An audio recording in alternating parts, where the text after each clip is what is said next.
دعا کی بڑی طاقت ہے. میرے نبی پاک نے فرمایا دعا مومن کا ہتھیار ہے. دعا مومن کا. حضور نے فرمایا تقدیر کو سوائے دعا کے کوئی چیز نہیں بدل سکتی. دعا مومن کا ہتھیار ہے. یہ کافر کے پاس کوئی نہیں، یہ ہتھیار ہے مومن کا. اللہ کرے آپ کو سمجھ آئے. پھر سنیں، کئی بار کہہ چکا ہوں یہ ہتھیار ہے. کافر کے مقابلے میں جو تیرے پاس سب سے بڑا ہتھیار ہے وہ دعا ہے. دعائیں کرانی چھوڑ دی، کرنی چھوڑ دی، لینی چھوڑ دی. حضرت سیدنا انس بن مالک رضی اللہ تعالیٰ عنہ فرمایا کرتے تھے میں نے وہ رنگ دیکھا ہے جب حضور دعا مانگتے تھے اور حضور کی مقدس آنکھوں میں آنسو بھی ساتھ ہی بہا کرتے تھے. میں نے وہ انداز دیکھا ہے. میرے نبی پاک صلی اللہ تعالیٰ علیہ وسلم نے فرمایا ہر چیز اپنے رب سے مانگ، ہر چیز مانگ، ہر چیز مانگ. یا رسول اللہ کیا کچھ؟ میرے محبوب نے فرمایا تیرے گھر میں نمک بھی ختم ہو جائے تو وہ بھی اپنے رب سے مانگا کر.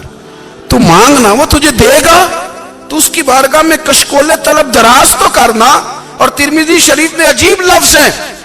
رسول کائنات نے فرمایا، رب کریم فرماتا ہے جب میرا بندہ ہاتھ اٹھاتا ہے نا تو مجھے حیا آتی ہے کہ میں خالی کیسے لوٹا دوں اس کے. اتنے بڑے بادشاہ کی بارگاہ میں کریم محبوب فرمانے لگے بندوں کے سامنے دکھ نہ بیان کرنا، اللہ تجھے کبھی غنی نہیں کرے گا. تو اپنے دکھ اپنے رب کو بتا، تو دعائیں مانگ، تو اس کی بارگاہ میں حاضر ہو، تو اس کے حضور عرض کر. فرمایا اپنے دکھ اپنے رب کو بتا، وہ جلدی کرے یا دیر سے کرے تجھے ساری دنیا سے بے نیاز کر دے گا، تجھے کسی کا محتاج نہیں رہنے دے گا. کبھی 10 منٹ عادت ہو جائے نا دعا مانگنے کی علیحدہ سے رات کو، حضور نے فرمایا جو فرض نماز کے بعد دعا مانگے اللہ اس کی قبول کر لیتا ہے. نبی پاک صلی اللہ تعالیٰ علیہ وسلم نے فرمایا اللہ مسافر کی دعا قبول فرماتا ہے. حضور نے فرمایا اللہ مظلوم کی دعا قبول فرماتا ہے. حضور نے فرمایا بیمار سے دعا کراؤ اللہ اس کی دعا قبول فرماتا ہے. میرے نبی پاک نے فرمایا ماں باپ جب بھی اولاد کے لیے ہاتھ اٹھائیں، ویسے تے بلے شاہ تو آسمانی اڈ دیا ہی پھڑ دیں، جڑا گھر بیٹھا انہوں بڑھیا ہی نہیں. حضور فرمانے لگے ماں باپ جب بھی اولاد کے لیے دعا فرمائیں اللہ ان کی دعا کو قبول کرتا ہے. آپ اپنا تعلق بنائیں دعا کے ساتھ، عبادت کے ساتھ، مصلی کے ساتھ رشتہ بنائیں، استغفار پڑھیں. او میری ملت کے جوانوں، مزہ نہیں آ جاتا جب ساری دنیا سوئی ہو، ساری دنیا، اور بستر بھی گرم ہو اور نیند بھی پورا غلبہ کر رہی ہو، اور اچانک گھنٹی بجے دماغ میں، آنکھ کھلے، گھڑی پہ نظر پڑے 3:30 4 بجے کا پیغام گھڑی بتائے، اور کوئی چڑھتی جوانی والا اٹھ کے وضو کرے، اور جب وہ مصلی کھول کے بچھائے تو مدینے والے محبوب کہتے ہیں کہ ہر نماز پہ رب ثواب دیتا ہے، اور جو اٹھ کے تہجد کی نماز پڑھے اسے دیکھ کے تو رب مسکراتا ہے.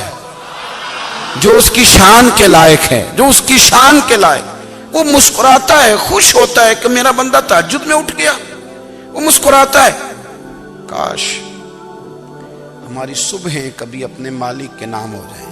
یہ نبی کریم نے وعدہ کیا ہے کہ تو سورت واقعہ پڑھ تیرے گھر میں فاقہ نہیں آئے گا.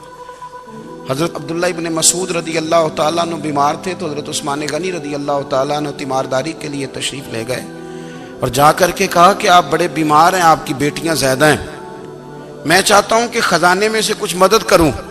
تو سیدنا عبداللہ ابن مسعود رضی اللہ تعالیٰ عنہ اٹھ کے بیٹھ گئے اور کہنے لگے امیر المومنین اللہ آپ کو میری طرف سے، میری بیٹیوں کی طرف سے بہتر صلہ دے. میری بیٹیوں کو کسی خزانے کی ضرورت نہیں، میں نے انہیں خزانہ دے دیا ہے. کہا جناب آپ نے کون سا خزانہ دیا ہے، میں آپ کے مالی معاملات کو جانتا ہوں. تو فرمانے لگے امیر المومنین میرے نبی کریم نے فرمایا ہے جو سورت واقعہ پڑھے اسے کبھی فاقہ نہیں آتا، میں نے بیٹیوں کو یاد کرا دی ہے، یہ خزانہ میں نے انہیں دے دیا ہے. وہ سارے والدین سنیں جو بیٹیوں کے لیے پریشان رہتے ہیں. حضرت عبداللہ ابن مسعود نصیحت کر رہے ہیں، فرمانے لگے میں نے سورت واقعہ یاد بھی کرا دی ہے، پڑھنے کی عادت بھی ڈال دی ہے. حضور نے فرمایا ہے جو سورت واقعہ پڑھے اسے فاقہ نہیں آتا. کہنے لگے چاند تو اپنی جگہ چھوڑ سکتا ہے، سورج گر سکتا ہے، تارے ٹوٹ سکتے ہیں، پر مدینے والے رسول کی بات غلط نہیں ہو سکتی. حضور نے فرمایا فاقہ نہیں آئے گا تو انشاءاللہ کبھی بھی نہیں آئے گا. ایک بزرگ فرماتے ہیں میں نے دعا مانگنے کا طریقہ اپنی بیوی سے سیکھا. دعا مانگنے کا طریقہ اپنی سیکھنے والے تو اپنے بچوں سے بھی سیکھ لیتے ہیں, سیکھنے والے تو ہر ایک سے سیکھتے ہیں. وہ کہتے ہیں میں نے دعا مانگنے کا سلیقہ اپنی بیوی سے سیکھا ہے. حضرت وہ کس طرح؟ فرمانے لگے میری بیوی نے نا مجھے کوئی کام بتایا, کچھ پیسوں کی ضرورت کے لیے کہا, تو میں نے اسے کہا کہ بھئی ابھی میرے پاس نہیں ہے, کچھ دنوں میں آتے ہیں تو میں دے دوں گا. عورتوں کی عادت ہوتی ہے, وہ بار بار یاد کراتی ہیں. 2-4 دنوں کے بعد پھر اس نے کہا حضرت وہ میں نے کہا تھا کچھ پیسے, میں نے اسے کہا کہ ابھی میرے پاس نہیں ہے, کچھ دنوں میں ملتے ہیں تو میں تمہیں دے دوں گا. اس نے کچھ دنوں کے بعد پھر کہا حضور وہ میں نے کچھ پیسے کہے تھے. فرماتے میں نے ڈانٹ دیا, میں نے کہا کہ کیا تو روز مجھے شرمندہ کرتی ہے, کہا نا میرے پاس نہیں ہے, ہوں گے تو دے دوں گا, تو روز یاد کراتی ہے. فرماتے ہیں اس نے پہلے تو میری ڈانٹ کو سہا, پھر میرے سخت جملوں نے اس کی آنکھوں میں آنسو پیدا کر دیے, پھر اس نے اپنے آنچل میں اپنے اس دکھ کو سمیٹا, اور پھر اس نے ایک جملہ کہا تو میں رو پڑا, اور مجھے اپنے رب سے مانگنے کا طریقہ آ گیا. مجھے کہنے لگی حضرت جی آپ نے ڈانٹ دیا, میں نے سہ لیا, پر آپ ہی میرے شوہر ہیں, بتائیں نا آپ سے نہ کہوں تو میں کس سے جا کے کہوں. فرماتے ہیں میں رو پڑا, اور میں کھل کے رویا, اور میں تڑپ کے رویا, اور پھر میری سسکیاں بند گئیں. تو مجھے کہنے لگی آپ کو کیا ہوا؟ میں نے کہا مجھے بھی دعا مانگنی آ گئی ہے. جب میں اسے کہوں گا نا اللہ تو ہی میرا رب ہے, میں تجھ سے نہ کہوں تو میں کس سے جا کے کہوں, میں کیوں کسی بندے سے سوال کروں, میں کیوں کسی دنیا دار سے کہوں, میں تیرے بندوں کا نیک بندوں کا وسیلہ لے کے تیرے محبوب کی غلامی لے کے تیری بارگاہ میں آیا, تجھ سے نہ مانگوں تو کس سے مانگوں. سمجھ آ گئی ہے, جب میں اس رنگ میں مانگوں گا تو پھر رب میرے اوپر بڑا ہی فضل فرمائے گا, وہ میرے اوپر بڑی رحمت کرے گا, وہ میرے لیے آسانیاں کرے. عزیز دوستو ہم اس طرح کرنے لگ گئے ہیں کہ ہم نے نا اپنے تعلقات پر اعتماد کرنا شروع کر دیا ہے. میرے تعلقات بہت ہیں, ہم نے اپنی دولت پر اعتماد کرنا شروع کر دیا ہے, میرے پاس دولت بہت ہے. ہم نے اپنے علم پر اپنی شہرت پر اعتماد کرنا شروع کر دیا ہے کہ میرے پاس فلاں چیز بہت ہے. یاد رکھنا جب بے نیاز اپنی صفت بے نیازی دکھاتا ہے تو بڑی بڑی دولتوں والے مجبور نظر آتے ہیں. بھائیو جب انسان کا رشتہ اپنے مالک کے ساتھ ہوتا ہے پھر تو غم بھی کچھ نہیں کہتے, پریشانیاں بھی کچھ نہیں کہتی, پھر تو زندگی صبر والی, پھر تو زندگی توکل والی, پھر تو زندگی بھروسے والی. پھر انسان اپنے آپ کو رسوا نہیں کرتا, دنیا داروں سے امیدیں اس کی ختم ہو جاتی, امیدیں اللہ رسول سے لگا لیتا ہے, مضبوط ہو جاتا ہے, مضبوط طاقتور ہو جاتا ہے, خوددار ہو جاتا ہے, باوقار باعزت ہو جاتا ہے. حضرت بہلول دانا رحمت اللہ علیہ بیٹھے تھے تو ہارون رشید حج کر کے آ رہا تھا,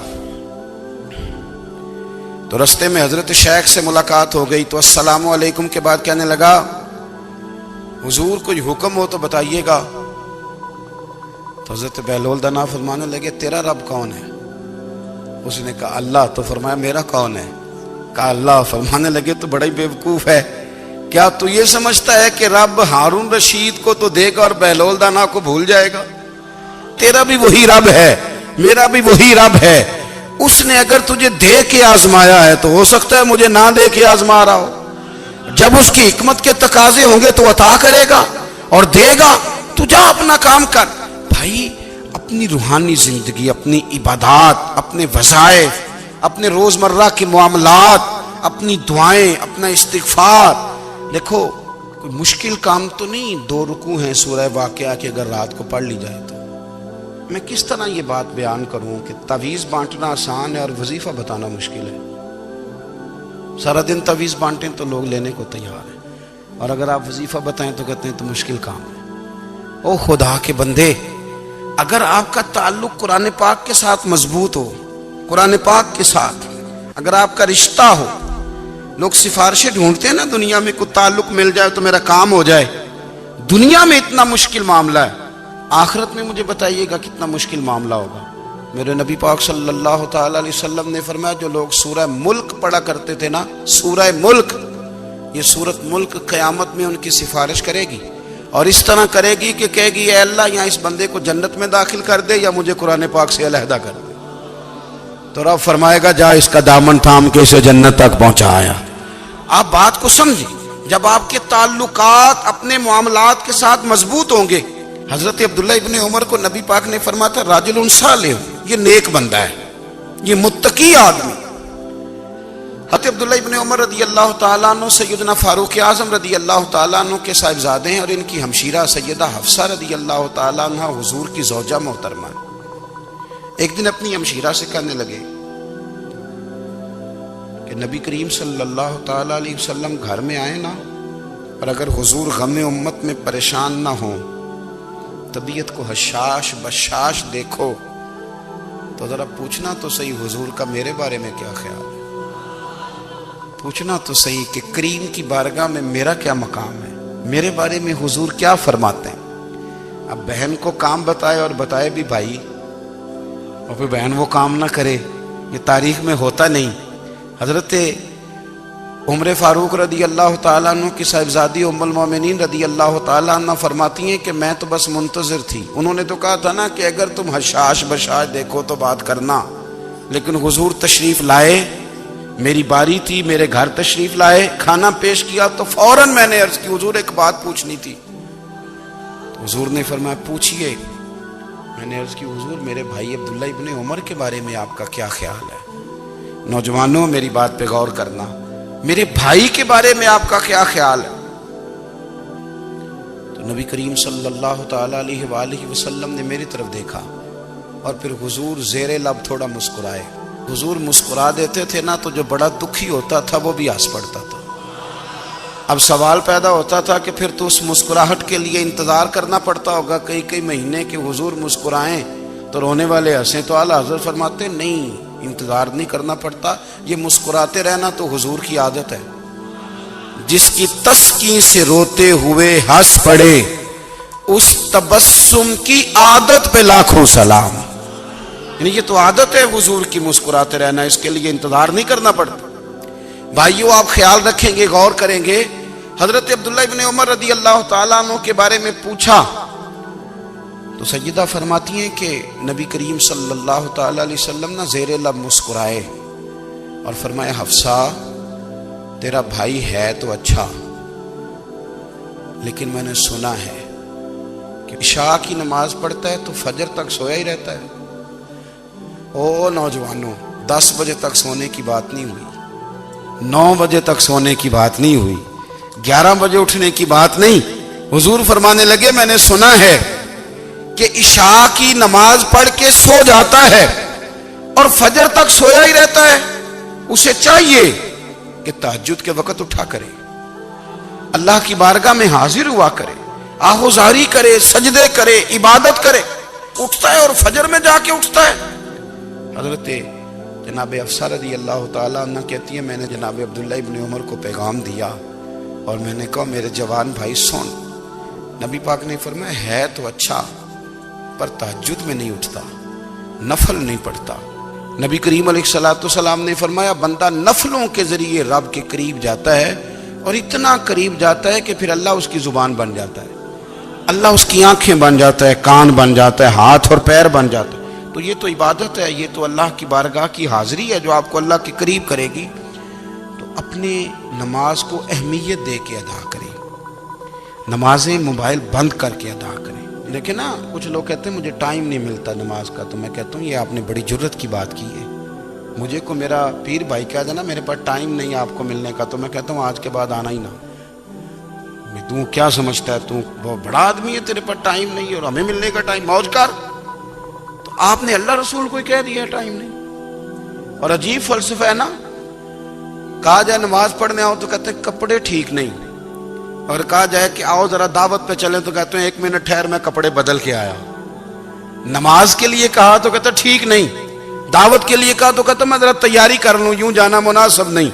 یہ معاملہ ٹھیک نہیں۔ رب تو فرماتا ہے کہ جب تم مسجد میں آ تو زینت اختیار کر کے آ، خوب ذوق سے دعا مانگے، خوب شوق سے نماز پڑھیں، خوب استغفار کا مزاج بنائیں۔ آپ لوگوں کے بیچ رہ کے سوکھ حاصل کرنا چاہتے ہیں، لیکن آپ کو پتہ ہے کئی مہینے غار حرا میں رہنا بھی مدینے والے محبوب کا طریقہ ہے۔ ہر سال اعتکاف بیٹھنا الگ سے، یہ بھی حضور کا طریقہ ہے۔ مسجد نبوی کے اندر دروازہ کھلتا تھا نبی کریم کا، پر گھر کے اندر نفل پڑھے نبی پاک، اور حضور فرماتے ہیں کچھ نفل نماز گھر میں بھی پڑھا کرو، گھر کو قبرستان نہ بناؤ۔ ہمارا گھر اللہ کے ذکر سے آباد ہوگا۔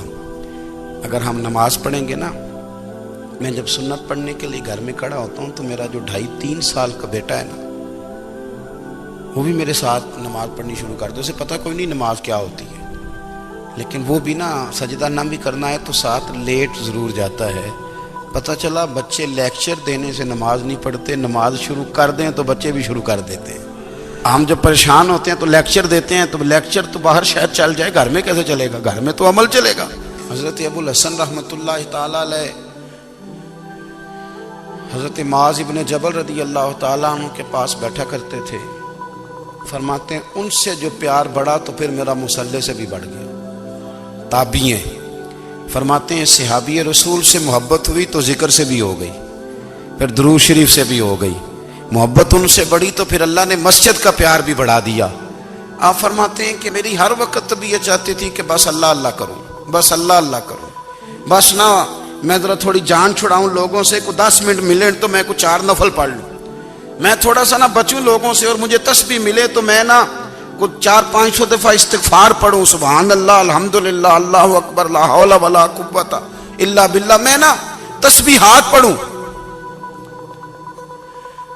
فرماتے ہیں کہ بچے تھے گھر میں 6-7، غربت تھی، کام ملتا کوئی نہیں تھا، اور میں کام چور نہیں تھا، کام ڈھونڈتا تھا، پر اللہ کی قدرت کے کام نہیں ملتا تھا۔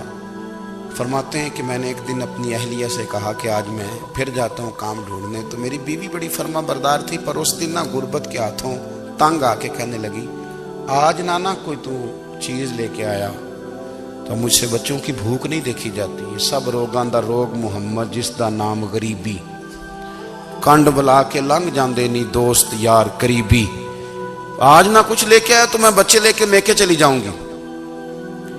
شیخ فرماتے ہیں کہ میں بڑا پریشان گھر سے نکلا، پر میں نے صبح سے لے کے زور تک کام ڈھونڈا، کام ملا کوئی نہیں، تو میرے دل میں خیال آیا چلو کام نہیں ملتا تو اللہ اللہ تو کرے نا، چلو بندوں کی مزدوری نہیں ملتی تو رب کریم کی عبادت ہی کرتے ہیں۔ فرماتے ہیں کہ میں نے نا فرات کے پانی سے وضو کیا، نہر کے، شدید دھوپ تھی، ساتھ ریت تھی اور ریت تپ رہی تھی، میں نے اپنا رومال وہیں مصلی کے طور پر بچھا لیا، اور فرماتے ہیں کہ زور سے لے کر عصر تک نماز پڑھی، دھوپ بھی پورے زور پہ، پر میرے سجدے کا ذوق بھی پورے زور پہ۔ فرماتے ہیں سورج بھی چمک رہا ہے اور رب کی عبادت کا ذوق بھی پورے زور پہ، میں سجدہ کروں تو پھر میرا اٹھانے کو جی نہ چاہے۔ میرے استاد لکھا کرتے تھے، یہ ان کا شعر ہے، وہ کہا کرتے تھے مجھے سوز دے، مجھے ساز دے، اور مجھے نیم شب کا نیاز دے، دم سجدہ خود کو میں توڑ دوں، مجھے ایسا ذوق نماز دے، اور میں تیری بہار کا پھول ہوں، میں کھلا بھی ہوں تو تیرے لیے، مجھے میری شاخ سے توڑ لے، مجھے اپنی زلف کا ناز دے۔ بھائی فرماتے ہیں کہ عصر تک میں نے نفل پڑھے، دل ڈھلنے لگا، عصر کی نماز پڑھی اور میں وہاں سے چلا۔ اب میں جب نکلنے لگا تو دل میں خیال آیا کہ چھوٹی چھوٹی دیواریں ہیں گھر کی، بغیر کچھ لیے جاؤں گا تو بیوی دور سے دیکھے گی تو شور کرے گی کہ پھر خالی ہاتھ آ گیا ہے۔ کہتے میں نے اپنی اسی رومال میں جس پہ میں نے نماز پڑھی تھی نا، رومال میں کی آخی دے پنجابی صافہ کہتے ہیں، اسی میں نا میں نے کچھ ریت بھر لی کہ وہ دور سے دیکھے گی تو سمجھے گی کچھ لے کے آیا ہے، چلو جا کے اسے بتا دوں گا کہ آج پھر مزدوری نہیں ملی۔ کہتے ہیں وہ ریت لے کر جب میں گھر میں گیا تو پہلے بیوی دروازے پہ کھڑی ہوتی تھی، پوچھتی تھی خالی ہاتھ آ گئے ہو؟ آج میں نے دیکھا تو ہے ہی کوئی نہیں۔ فرماتے ہیں میں اندر داخل ہوا، سلام لیے، کونے میں میں نے وہ رومال رکھ دیا اور میں نے آواز دی کہ بھلی مانس کہاں ہو؟ تو وہ کہنے لگی آپ منہ ہاتھ دھو لیں، میں روٹی لے کے آئی۔ میں نے کہا روٹی کہاں سے آ گئی؟ یہاں تو کئی دنوں کے فاقے، تو کئی دنوں کی غربت ہے، یہاں تو اس گھر میں تو فقیری ہے۔ فرماتے ہیں کہ وہ روٹی لے کے آئی اور اس وقت کی جو موجودہ نعمتیں تھیں، سمجھ لیں سلاد، اچار، ہر چیز ساتھ لائی۔ میں نے کہا کہ بچے کہاں گئے؟ کہنے لگی وہ کھانا کھا کے کھیلنے گئے، آپ کھانا کھا لیں آ جاتے ہیں۔ کھانا اس نے چن دیا۔ میں نے حیرت انگیز لہجے میں ساری نعمتیں اپنے دسترخوان پہ دیکھ کر کے بیوی سے پوچھا یہ کہاں سے آیا کھانا؟ بچوں کو تو نے کہاں سے کھانا کھلایا؟ یہ سارا کچھ کیسا ہے؟ کہنے لگی پتہ نہیں آج آپ کس کریم کی مزدوری کرنے چلے گئے تھے، پتہ نہیں کس کریم کی، میرے گھر میں تو اتنی نعمتیں آئی ہیں کہ مجھ سے سنبھالی نہیں جا رہی، اتنا اناج ہے، اتنا گندم ہے، کس کریم کے دروازے آج چلے گئے تھے؟ یہ کہتے کہتے وہ اٹھی اور اٹھ کر کے کہنے لگی پہلے بڑا کچھ آیا تھا، اب کیا لے آئے ہو؟ اور جا کر کے نا اس نے وہ ریت والا رومال کھولا، کہنے لگے میں تو لے کے آیا تھا ریت، تو میرے رب نے اسے بھی سونے اور ہیرے بنا دیا تھا۔ ہم نا ہر چیز کے لیے وقت نکالتے ہیں، ہر چیز کے لیے، لیکن عبادت کے لیے وقت نہیں نکالتے۔ ہر شے آباد ہے، ہر شے، ہماری فیس بک بھی آباد ہے، واٹس ایپ بھی آباد ہے، ہمارے ٹویٹر بھی آباد ہیں، ہماری ہر چیز آباد ہے۔ سب سے کم آباد ہمارا مصلی رہ گیا ہے، سب سے کم۔ وہ لوگ اب ڈھونڈنے سے ملتے ہیں جن کی بغل میں مصلی ہوتا تھا۔ میرے بھائی آپ کتنا کو دنیا کے پیچھے بھاگو گے تھکا دے گی، کتنا دولت کے پیچھے بھاگو گے تھکا دے گی۔ آپ جب اپنی زندگی میں جمع تفریق کرو گے نا تو مرتے وقت احساس ہوگا کہ سارا کچھ تو لوگوں کے لیے کیا، اپنے لیے تو کر ہی کچھ نہیں سکے۔ اور ہم عبادت کے معاملے میں بہانے بازی بھی کرتے ہیں۔ ہم کہتے ہیں اوہو رزق کمانا بھی تو عبادت ہی ہے نا، میں حلال روزی کے لیے جا رہا ہوں، یہ بھی تو عبادت ہے نا۔ میری طرح کے لوگ کہہ دیتے ہیں کہ میں سویرے اٹھ کے مدرسے میں کچھ اسباق دیکھتا ہوں تو یہ بھی تو عبادت ہے، میں بیان کرنے کے لیے مطالعہ کرتا ہوں تو یہ بھی تو عبادت ہے نا، اتنے لمبے سفر کر کے ملک میں دنیا میں گھومتا ہوں تو یہ بھی تو میں عبادت ہی کر رہا ہوں۔ اب اسپیشل نفلوں کے لیے وقت کس طرح نکلے، اسپیشل کر کے تسبیح میں کیسے چلاؤں، میں سارا کچھ ہم بہانے بنا لیتے ہیں نا۔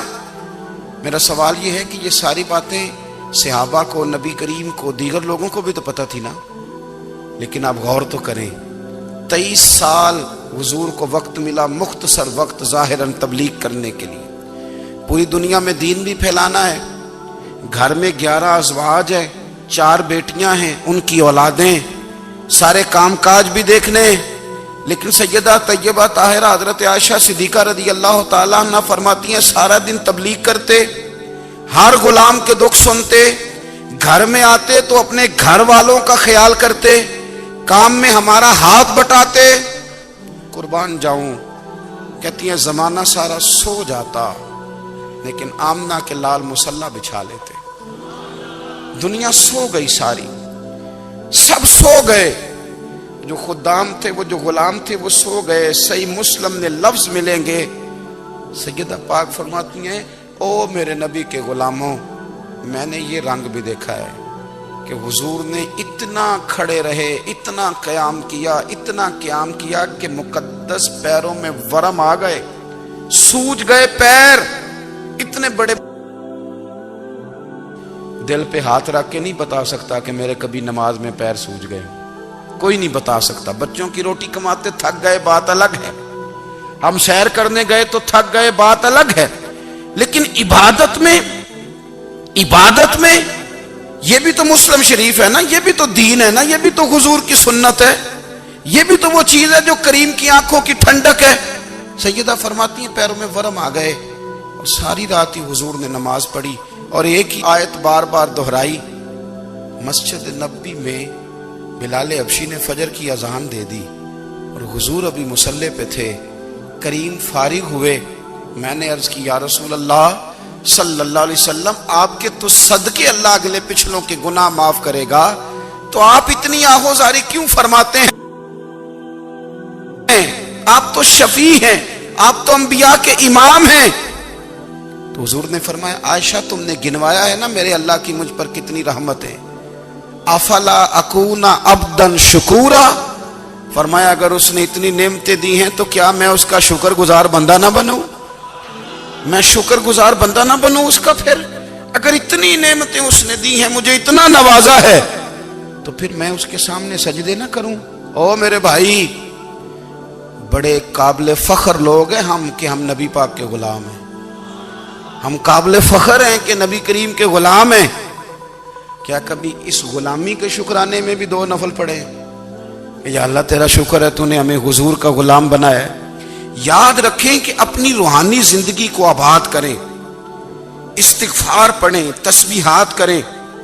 تو میرے عزیز, آج کے اس روحانی اجتماع میں ہمارے دوستوں نے جو محنت کی, ہم نے بار بار اپنی نیت سے پوچھا خدا ہمیں معاف کرے اگر کوئی ذاتی شہرت ہے, کوئی ہمارے ذاتی مفادات ہیں, رب ہمیں ہدایت دے. ہماری یہ خواہش تھی کہ روحانی اجتماع ہمیں تھوڑا سا اللہ اور اس کے رسول کے جانب مائل کرے, کچھ ہمارا رشتہ مصلی کے ساتھ مضبوط کرے.